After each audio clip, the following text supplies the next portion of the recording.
दायां हाथ आगे बायां। मैंने अभी उनसे हाथ मिलाया और मुस्कुरा दिया।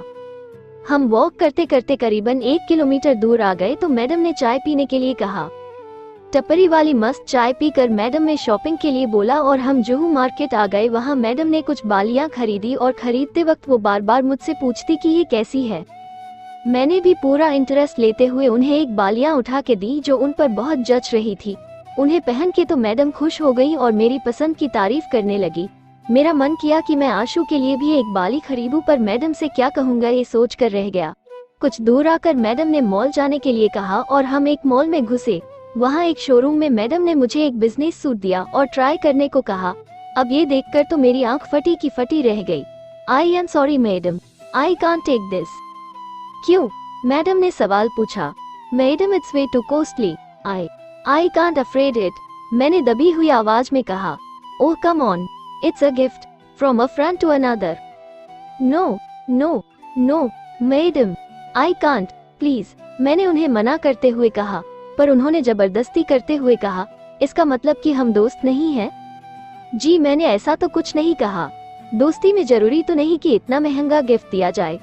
मैंने उन्हीं की बात उन पर डालते हुए कहा, पर मैं अपनी खुशी से दे रही हूँ। जानता हूँ मैडम, पर मैं इतना महंगा गिफ्ट अभी डिजर्व नहीं करता। मैंने बात खत्म करना चाहा, पर मैडम तो जैसे अड़ ही चुकी थी कि वो मुझे गिफ्ट देकर रहेगी। क्या डिजर्व नहीं करता? उन्होंने गुस्से में मेरा हाथ पकड़ के मुझे एक तरफ खड़ा किया और गुस्से में बोली, एक लड़का जो पिछले 2 दिन से मेरा इतना ख्याल रख रहा है, ट्रेन में मुझे उन लफंगों की गंदी नजरों से बचाता है। होटल के एक कमरे में मैं नशे में थी, फिर भी जिसने मेरा कोई गलत फायदा नहीं उठाया वो ये सूट डिजर्व नहीं करता, तो फिर इस दुनिया में शिवली की कोई कीमत ही नहीं है। मैडम तो आप मुझे ये सब करने की कीमत दे रहे हो? अभी तो आपने कहा कि हम दोस्त हैं और अभी आप कीमत की बात कर रहे हैं। मेरा वो मतलब नहीं था। उस टाइम आपने राखी से कहा था ना कि आज पता चला कि इंसान की जिंदगी में कपड़ों की क्या वैल्यू होती है। मुझे बहुत बुरा लगा।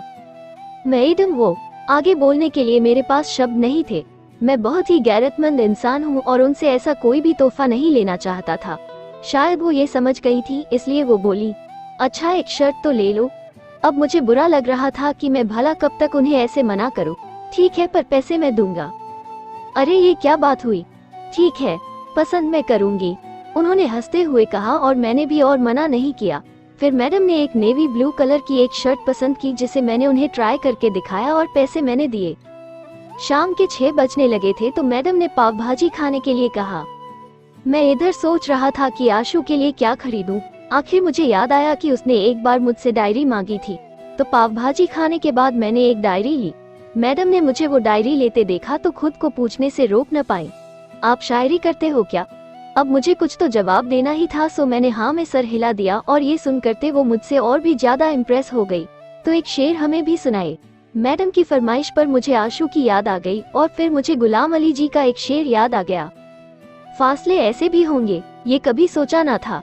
सामने बैठा था मेरे और वो मेरा ना था।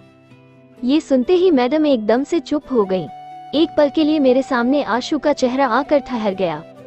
आप शायरी इस डायरी में जरूर लिखना। इतना कहकर मैडम ने अपनी चुप्पी तोड़ दी और मैंने भी सोचा कि इसे पढ़कर आशु भी खुश हो जाएगी, शायद उसे उसकी बेरुखी भी याद आ जाए। खैर हम थोड़ी दूर वही घूमे। मैंने मैडम की कुछ तस्वीरें उन्हीं के फोन से और फिर खाना खाकर होटल 8 बजे पहुँचे। वहाँ से चेकआउट किया और स्टेशन पहुँच गए। हम वहाँ एक बेंच पर बैठ गए। ट्रेन आई और हम अपनी अपनी बर्थ पर लेट गए। इस बार हमारी टिकट्स कंफर्म हो गई थी। नाम वाली दिक्कत अब भी हुई तो फिर मैंने कैसे ना कैसे करके बात संभाल ली। आज रात मैं चैन से सोया इस खुशी में कि शनिवार को मुझे देखकर आशु खुश हो जाएगी। हालांकि मैडम ने 2 बार मुझे उठाया था क्योंकि उन्हें वॉशरूम जाना था और मैंने इसका कोई माइंड नहीं किया। अगले दिन 8 बजे मैडम ने मुझे उठाया। फ्रेश होकर हमने चाय नाश्ता किया। सर का फोन आया और मुझे नहीं पता कि उनकी क्या बात हुई, क्योंकि मैं डायरी में वही शेर लिख रहा था। सर से बात करके मैडम ने बात शुरू की। Isn't it strange? A handsome guy filled with so much of Shivli is single. उन्होंने शिवली शब्द पर बहुत जोर देकर कहा। ये सुनकर मेरे मन में जो पहले विचार आया था कि शायद मैडम मुझसे प्यार करती है, क्यों ना उस विचार का गला घोट दूं। मैंने बहुत गंभीर होते हुए कहा, madam my village is famous for honor killing. My cousin's wife was burned alive because of this. ये सुनते ही मैडम की हालत देखने लायक थी। उनका मुंह खुला का खुला रह गया। उनका हंसता खेलता हुआ चेहरा मायूस हो गया और तभी उनको याद आया कि वो ट्रेन वाला हादसा और जो होटल में हुआ वो। I am really sorry that TTE saw us and how are you going to tell them? उनकी घबराहट उनके चेहरे से झलक रही थी और मैं भी अंदर ही अंदर जानता था कि जब ये बात सामने आएगी तो कांड होना तय है, क्योंकि कोई भी मेरी बात पर एतबार नहीं करता कि जो कुछ हुआ उसमें मेरी कोई गलती नहीं थी। मैंने नकली मुस्कुराहट अपने चेहरे पर लाते हुए कहा, haven't thought about it, but don't worry, I won't drag you in that mess. मैंने उन्हें आश्वासन देते हुए कहा, पर वह बिल्कुल मायूस हो गईं और फिर से गिल्टी महसूस करने लगी। अब उस समय मैं अगर ज्यादा कुछ बोलता तो शायद उसका कुछ गलत मतलब निकलता, उन्हें कहीं ये ना लगे कि मेरे मन में भी उनके लिए कोई प्यार व्यार है, इसलिए मैं चुपचाप फिर से लेट गया। पर मैडम बहुत उदास थी। अब एक हंसता खेलता इंसान मेरे कारण गुमसुम हो गया था और रह रह कर मैं गिल्टी महसूस करने लगा था। Madam, you don't have to worry, the legit punishment I will get is either marriage or kick from home. And trust me, I am really happy for the punishment. मैंने थोड़ा हंसते हुए कहा ताकि उनका कुछ मन हल्का हो, पर वो अब भी गुमसुम थी। मैडम, आपके इस तरह गुमसुम होने से इसका कोई हल तो निकलेगा नहीं। जब ये बात सामने आएगी तब मैं इसका कोई ना कोई हल निकाल लूंगा। पर मैडम अब भी चुपचाप थी। इससे ज्यादा मैं उन्हें कुछ कह नहीं सकता था। पूरा सफर वो इसी तरह गुमसुम रही और मुझसे कोई भी बात नहीं की। रात 2 बजे हम स्टेशन पहुंचे और अब वहां से घर जाना था। सरकार लेकर हम दोनों को लेने आए और मुझे घर छोड़ा। जब मैं जाने लगा तो मैडम ने मुस्कुराते हुए कहा, कल की छुट्टी ले लेना, सी यू ऑन मंडे।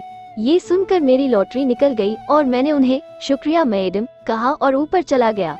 सर की उस टाइम जली जरूर होगी, पर वो कुछ बोले नहीं। घर आकर मैं बिस्तर पर ऐसे ही पड़ गया और सो गया। अगली सुबह 7 बजे उठकर तैयार हुआ और आशु के कॉलेज के लिए निकल गया। उसके कॉलेज के गेट पर बाइक रोककर उसका इंतजार करने लगा। जैसे ही उसकी नजर मुझ पर पड़ी वो भाग कर आई और मेरे गले लग गई और उसकी आंखों से गंगा जमुना बहने लगी। ये 3 मैंने कैसे काटे मैं ही जानती हूँ, उसने रोते रोते कहा। 3 दिन से मेरे कॉल काट ही तो रही थी, मैंने उसे छेड़ते हुए कहा। ये सुनकर आशु फिर से गुस्सा हो गई, पर उसे मनाने के लिए मैंने उसे उसका तोहफा दिया। डायरी देखकर तो वो खुश हो गई और उस पर छपे गेटवे ऑफ इंडिया की तस्वीर देखकर वो और भी खुश हो गई। अंदर खोलकर देखा तो दूसरे पेन पर मैंने वही शेर लिखा था जिसे पढ़कर उसे मेरे दिल के दर्द के बारे में एहसास हुआ, पर वो कान पकड़ के माफी मांगने लगी।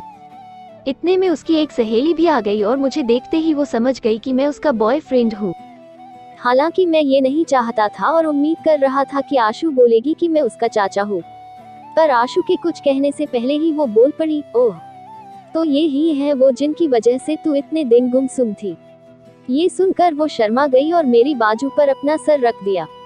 हाय, मैंने इतना कहा और उसने अपना हाथ आगे करते हुए कहा, माय सेल्फ निशा। मैंने उससे हाथ मिलाया और सागर कहा। निशा ने मेरा हाथ बहुत जोर से दबा रखा था और वो हाथ छोड़ ही नहीं रही थी। इसे देख आशु जल गई और उसने दोनों का हाथ छुड़वा दिया।